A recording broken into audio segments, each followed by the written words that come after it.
Quiero invitarte a que me acompañes en la mañana de hoy en tu Biblia. Te motivo a siempre tener tu Biblia, traer tu Biblia contigo.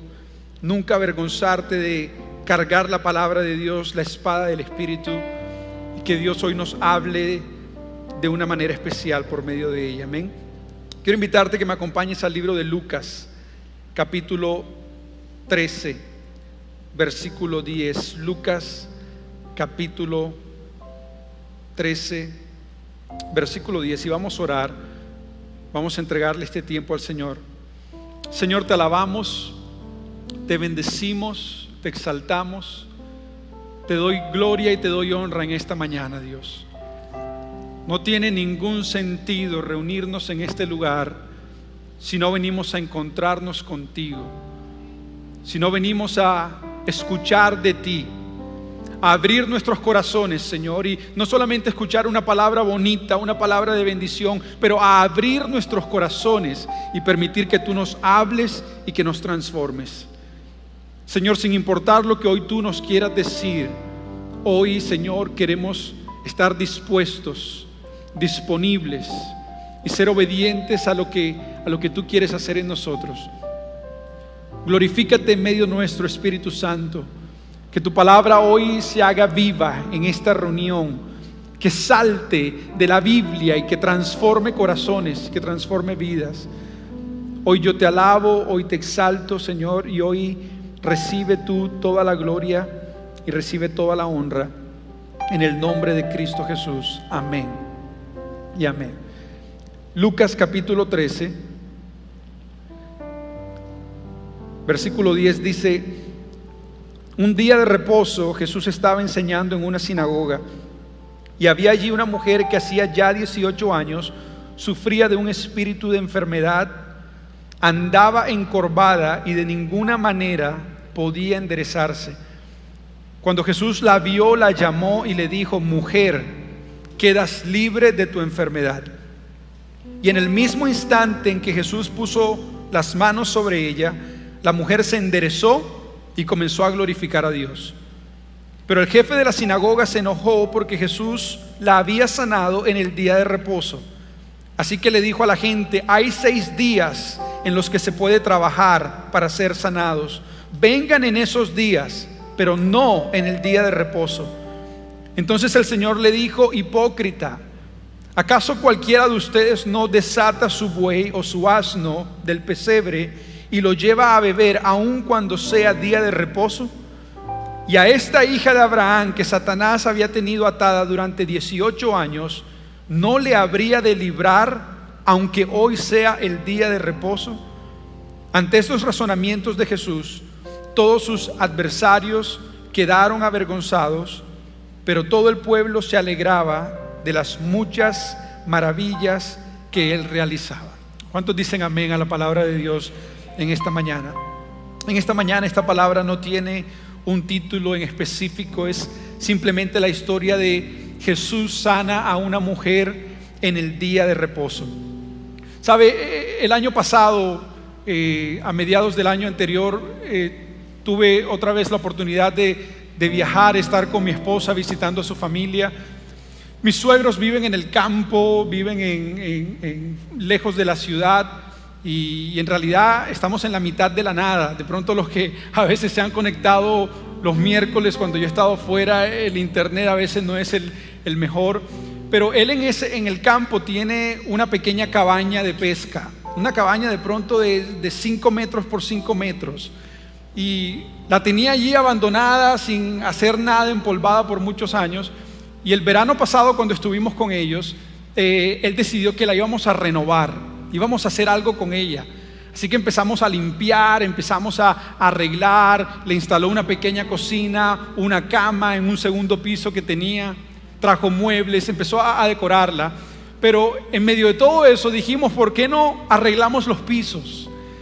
Y él me dio una lijadora eléctrica y me dijo: bueno, empecemos a lijar los pisos. Así que obviamente yo era el más joven y me tocó arrodillarme. Yo dije: eso va a ser fácil, yo lo lijo, lo limpio, lo pinto, le hacemos un acabado.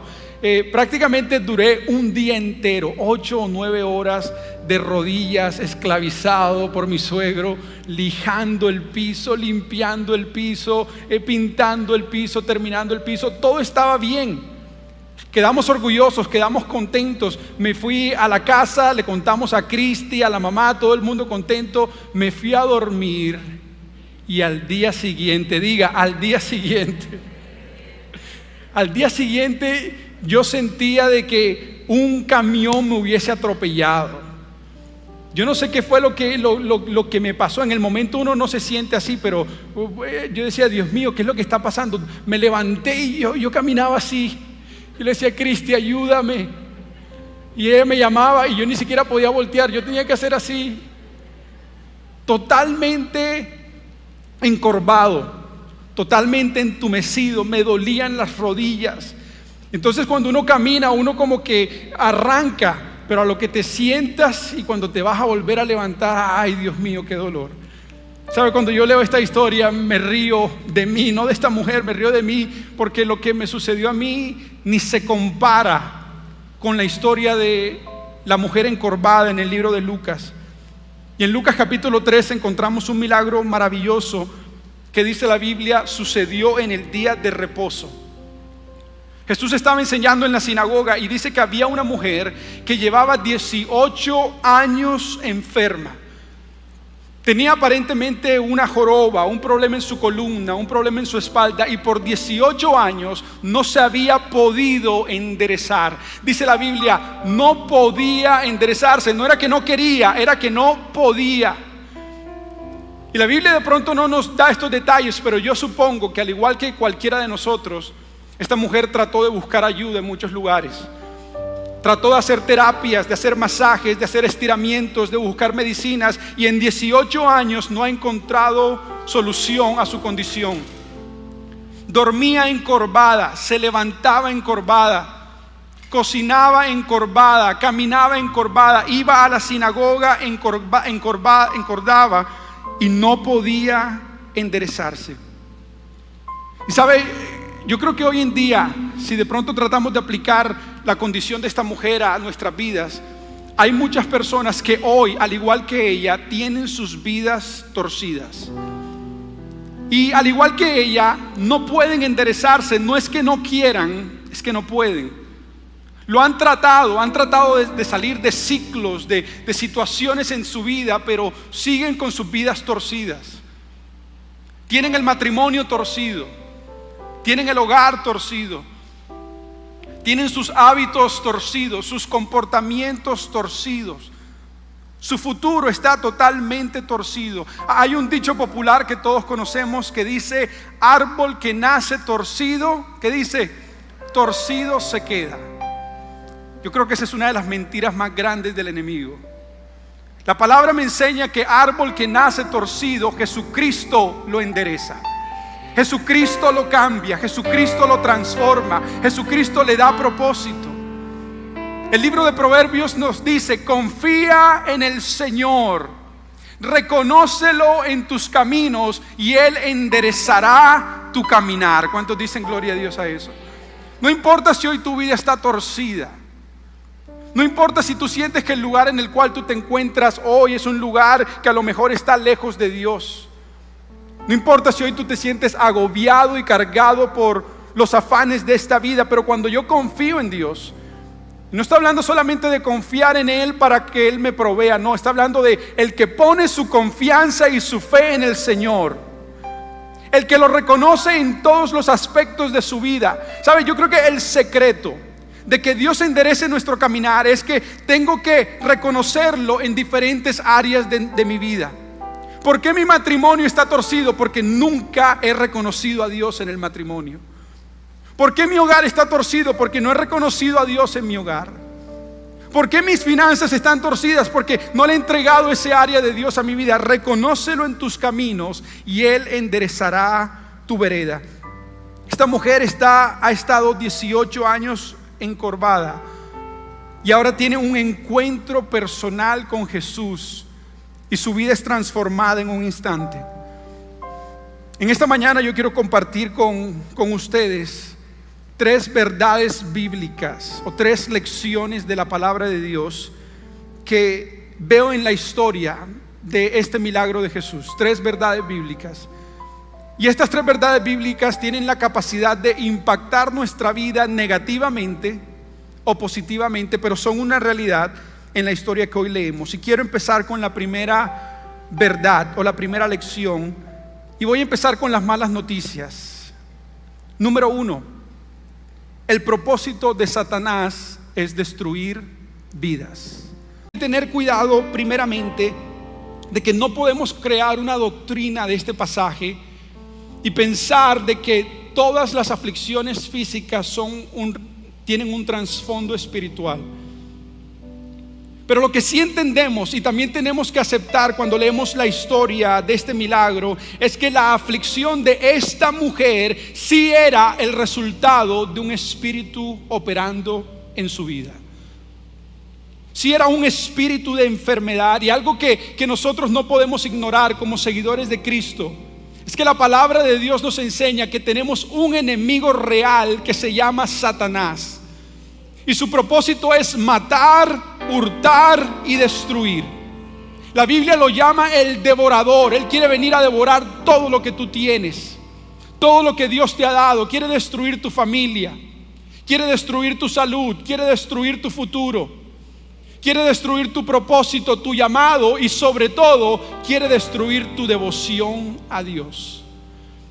El libro de Efesios 6:12 dice: porque no tenemos lucha contra sangre ni carne, sino contra principados, contra potestades, contra gobernadores de las tinieblas de este siglo, contra huestes espirituales de maldad en regiones celestes. Así que podemos tratar de ignorar este aspecto de la vida cristiana, o podemos aceptarlo y darnos cuenta que hay un mundo espiritual en el que nuestro enemigo opera y su propósito principal es destruir vidas. De hecho, me parece interesante que cuando leemos otros milagros de Jesús, algunos de los milagros de Jesús, a propósito, intencionalmente y enfáticamente menciona cuando estas enfermedades eran el resultado de opresión satánica. En el libro de Mateo 9:32, Jesús sana a un mudo, y la Biblia dice que era un mudo endemoniado. Tenía un espíritu que controlaba su lengua y no le permitía hablar. En el libro de Mateo 17 habla de un joven lunático. Tenía trastornos mentales y era el resultado de un demonio que tenía control en su vida. Lucas 9 también hablaba de un joven que se sacudía y botaba espuma por la boca y era atado y oprimido por el diablo. Y saben, me parece supremamente interesante que Lucas, el escritor de este evangelio, nosotros lo conocemos como el evangelista, pero Lucas era un doctor. Lucas era un científico, era un médico. Lucas pudo haberle dado cualquier otra valoración clínica a la condición de esta mujer, pero Lucas no duda en afirmar que su enfermedad es porque el enemigo la tenía oprimida por 18 años. Un hombre estudiado, un hombre académico, un hombre inteligente, pero un hombre que reconoce que Satanás oprime y destruye la vida de las personas. Y sabes, hay personas hoy en día que tratan de enderezar sus vidas y no pueden. No pueden porque están siendo oprimidos y aprisionados y esclavizados por el poder de Satanás en sus vidas. Hay incluso conocedores de Cristo. Y escuche bien que digo conocedores. No estoy diciendo que caminan en Cristo, porque si usted camina en la luz no puede estar en tinieblas, amén. Pero hay conocedores de Cristo que tienen sus vidas aprisionadas por el poder del enemigo. Han permitido que el enemigo destruya sus vidas, destruya su caminar, destruya su devoción. El versículo 12 dice: cuando Jesús la vio, la llamó y le dijo: mujer, quedas libre de tu enfermedad. Jesús no le dice lo que le dice a los otros que sanó: tu fe te ha sanado o tu fe te ha salvado. Le dice: no, quedas libre. Hay una opresión en su vida y le dice: has quedado libre del espíritu de enfermedad. El día de ayer estaba leyendo un journal de medicina que habla acerca de los efectos físicos de no perdonar. Esto es un journal de medicina basado en estudios médicos, en estudios científicos, y habla de los efectos físicos en nuestra salud de algo que parece tan simple como el odio y el resentimiento y el no perdonar. Y habla específicamente de lo que produce, escuche bien, depresión, produce paranoia, produce ansiedad, produce problemas cardíacos, produce problemas en la presión, produce dolores crónicos de espalda, produce fibromialgia. Comprobado que ciertas condiciones emocionales o espirituales tienen efectos físicos en la vida del hombre. Hace unos años yo escuchaba a un pastor predicar y testificar de una mujer que tenía sus manos torcidas, totalmente torcidas. Parecía algún tipo de artritis, pero tenía sus manos torcidas. Tenía una familia totalmente disfuncional. Pero un día esta mujer llega a Cristo y al final de su vida, casi en sus últimos años, reúne a su familia. Y hay un momento de reconciliación, y hay un momento de perdón, y hay un momento de lágrimas. E inmediatamente hubo perdón, sus manos se soltaron. Qué increíble la manera como el enemigo nos aprisiona por medio del pecado. La Biblia dice que el pecado, que la falta de perdón es pecado en nuestra vida. Dice la Biblia que no se apague el sol sobre nuestro enojo y le abramos puerta ¿a quién? Al diablo. Que no vivamos enojados, que no vivamos en odio, que no vivamos en resentimiento. ¿Sabes? Hay personas que se han acostumbrado, como esta mujer, por 18 años a vivir aprisionados. El libro de Juan 8:36 dice: al que Hijo liberta será verdaderamente libre. ¿Cuántos dicen amén? Al que Jesucristo liberta será verdaderamente libre.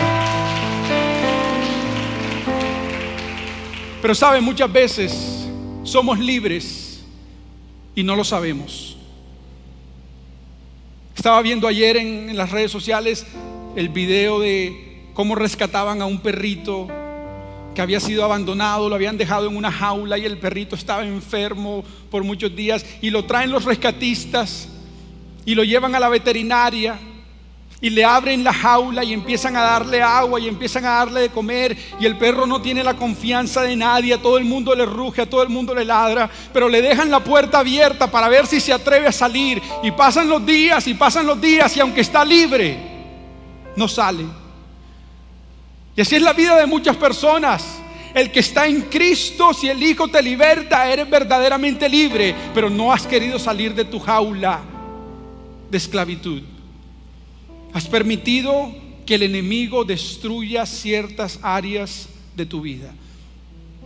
La segunda verdad maravillosa de esta historia, número 2, es: Dios ve y conoce nuestra aflicción. Dios ve y conoce nuestra aflicción. El versículo 12 y 13 de Lucas 13 dice: cuando Jesús la vio, la llamó y le dijo: mujer, eres libre de tu enfermedad. Y puso las manos sobre ella, y ella se enderezó luego y glorificaba a Dios. Yo quisiera imaginarme ese momento. Una mujer que toda su vida ha estado casi 90 grados de inclinación, nunca ha podido levantar su mirada. Y cuando Jesús la toca y es libre, dice que fue sana, se enderezó. Y para mí glorificar a Dios no es decir gracias Señor. Para mí glorificar a Dios es decir gloria a Dios.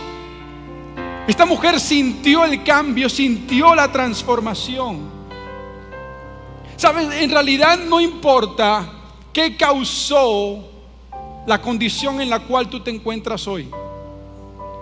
Al final, en realidad no importa si fueron tus malas decisiones, no importa si es resultado de la vida o si es que el enemigo ha querido venir a destruirte. Dios conoce y ve tu aflicción. Dios sabe en el lugar en el que tú estás. Dios conoce lo que tú estás viviendo. Y dice dos cosas increíbles. Dice que Jesús la vio y la llamó. Jesús la vio y la llamó. Primero la vio. Para mí esto es algo maravilloso, porque Dios nos ve. Dios nos conoce. Dios nos ve cuando nadie te ve. Creo que eso es una canción. Dios nos ve cuando estamos solos, cuando estamos dolidos, cuando estamos agobiados, cuando estamos enfermos. Dios nos ve cuando nadie conoce la situación que nosotros estamos viviendo. Y para mí esto es una verdad poderosa, que Dios conoce el lugar en el que estoy. Dios conoce el lugar en el que nos encontramos. Proverbios 15:3 dice: los ojos del Señor están en todo lugar. ¿Cuántos dicen amén? Dios sabe que tú estás aquí hoy. Si tú viniste hoy por primera vez, Dios sabe que tú estás aquí. En Barranquilla, Colombia, a las 11:01 de la mañana, en la iglesia Camino, Verdad y Vida, Dios te ve. Y Dios te conoce. Y Dios sabe lo que tú has vivido y lo que tú has llorado. Dios conoce tu dolor. Dios conoce lo que has atravesado.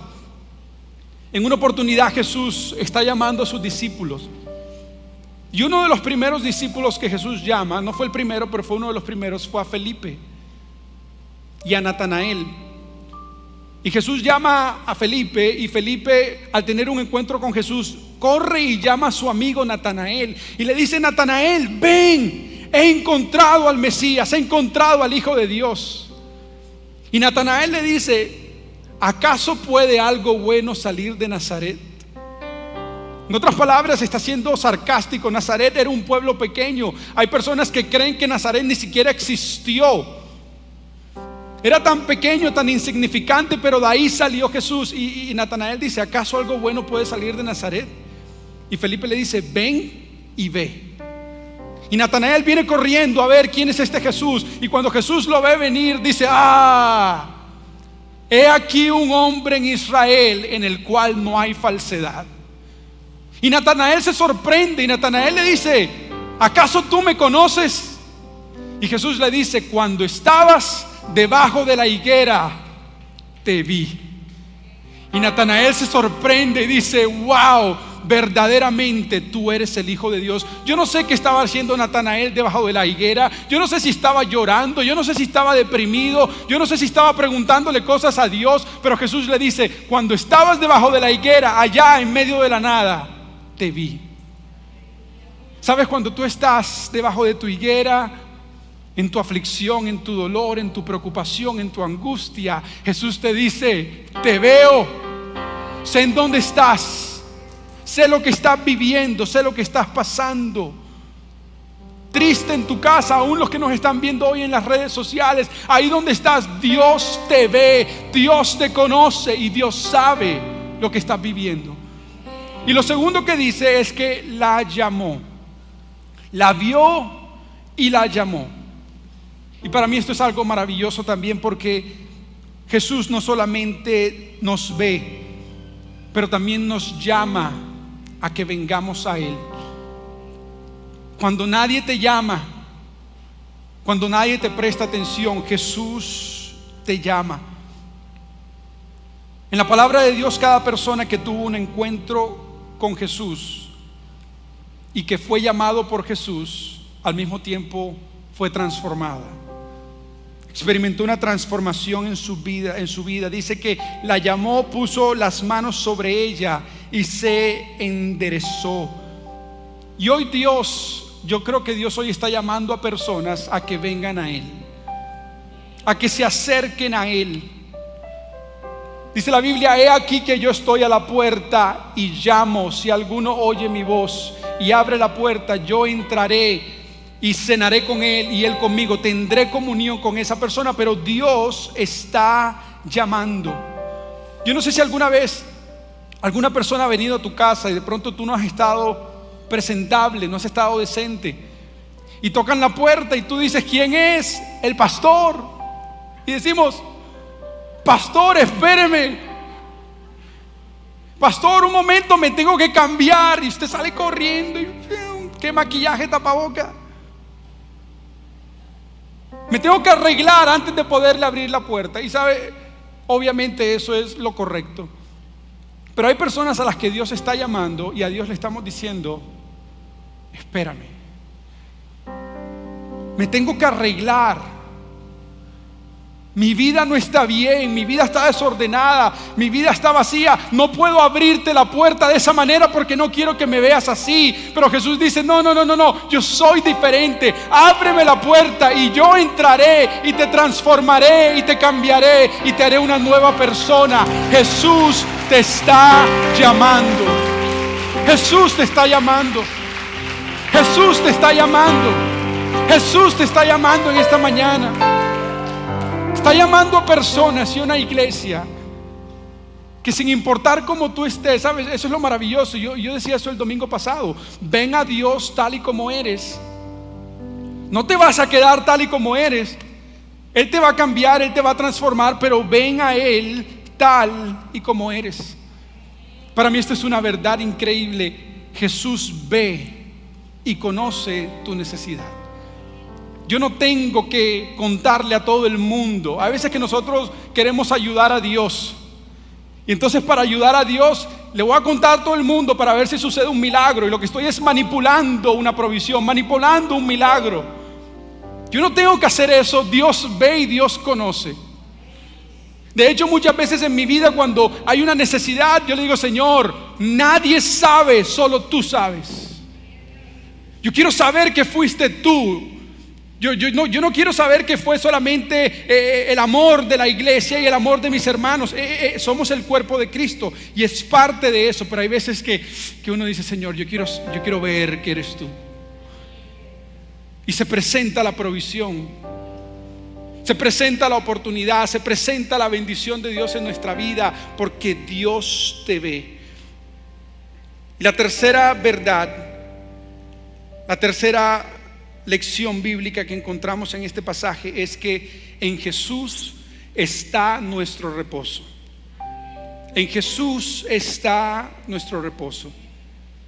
Si usted vuelve a leer esta historia, y lo animo a que vaya a su casa y la vuelva a leer y la estudie, pero si usted vuelve a leer esta historia, ahora en este punto, la historia revela cuál es el verdadero propósito de contar esta historia. Ahora la historia cambia un poco de rumbo, y este milagro de Jesús se convierte en la causa de gran controversia en la sinagoga. Porque la gente, en vez de glorificar a Dios y darle gloria y honra a Dios, ahora todo el mundo queda un poco incómodo. Todo el mundo queda confundido porque Jesús acaba de sanar a una mujer en el día de reposo. El jefe de la sinagoga se levanta y se enoja con Jesús porque Jesús sanó a alguien en el día de reposo.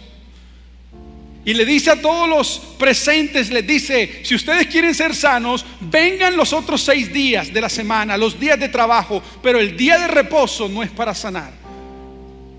Los judíos tenían en su ley, en la ley de Moisés, honrar el día de reposo. Génesis nos habla de esto: acuérdate del día de reposo para santificarlo. El Shabbat, o el día sabático, de ahí sale nuestro día sábado. Era el 7º día de la semana, se empezaba el domingo a viernes, 6 días. El 7º día era el día sabático, un día para descansar, un día para reposar. Y según la ley judía hay 39 prohibiciones. Si usted cree que los 10 mandamientos son pesados, hay 39 prohibiciones para los judíos de lo que no se podía hacer en el día de reposo. No se podía trabajar, no se podía cocinar. Los judíos no cocinan el sábado, cocinan el viernes para todo lo que van a consumir el sábado, en el día sabático. No se podía sembrar, no se podía cosechar, no se podía construir, no se podía destruir. No se podía escribir, no se podía borrar.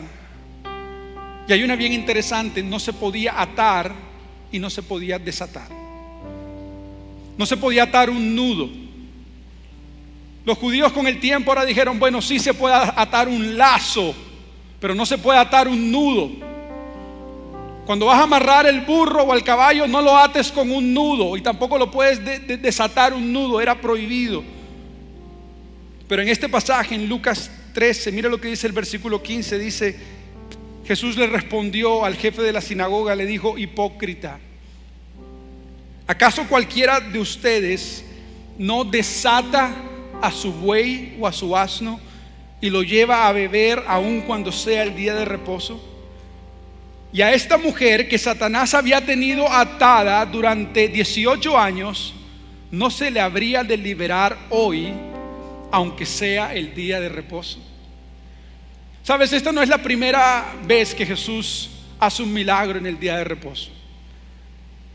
Y la pregunta que nos hacemos es: ¿estaba Jesús quebrantando la ley? ¿Estaba Jesús violando la ley? ¿Jesús está siendo un revolucionario? No. Lo que Jesús está tratando es de comunicar algo que los judíos no entendían. Usted recuerda que el domingo pasado yo le dije que todo en el Antiguo Testamento apunta ¿a quién? A Jesucristo. Bueno, el día de reposo, el cumplimiento del día sabático, ¿sabe quién es? Jesucristo. Jesucristo lo que le está diciendo es: yo les di un mandamiento de que después de 6 días descansaran, de que soltaran sus cargas, de que soltaran lo que les agobiaba. Pero al día siguiente les iba a tocar volver a trabajar. Pero yo soy el día sabático, yo soy el reposo. Yo he venido para desatarte, para descargarte, para quitarte tu pecado, para que seas libre en Jesucristo. Y sabe, yo creo que hay una verdad importante en el descanso. Yo le digo a la gente: tome tiempo para descansar. Yo creo que hay un principio valioso para nosotros, para los que les gusta trabajar 24 horas al día, todos los días de la semana. No, ¿sabe? Hay que afilar el hacha, hay que reposar, hay que dormir, hay que descansar, hay que pasar tiempo con la familia. Eso está bien, pero lo que Jesús está diciendo es: yo soy el reposo. Yo soy el descanso que la humanidad necesita. Cuando el pueblo de Israel estaba en Egipto, 400 años agobiados, 400 años cargando el yugo de los bloques de concreto y de cemento sobre sus espaldas. 400 años con la cerviz encorvada, mirando hacia abajo sin poderse levantar. Y cuando salen al desierto, Jesús les dice: honren el día de reposo. Lo que Jesús les está diciendo es tiempo de descansar. Ya no son más esclavos, ya no tienen que cargar con esos pesos. Ahora yo los liberté, ahora es tiempo de reposar. Y si de pronto tú has estado cargando sobre tu vida un peso innecesario, yo quiero decirte que Jesús cargó ese peso en la cruz del Calvario. Hoy ya tú no tienes que cargar con el peso de tu pecado. Hoy no tienes que cargar con la culpa de tu pasado. Hoy tú no tienes que cargar con preocupaciones, ni angustias, ni ansiedades.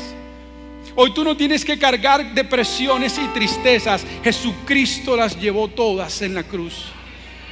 Él es el reposo que hoy necesitamos.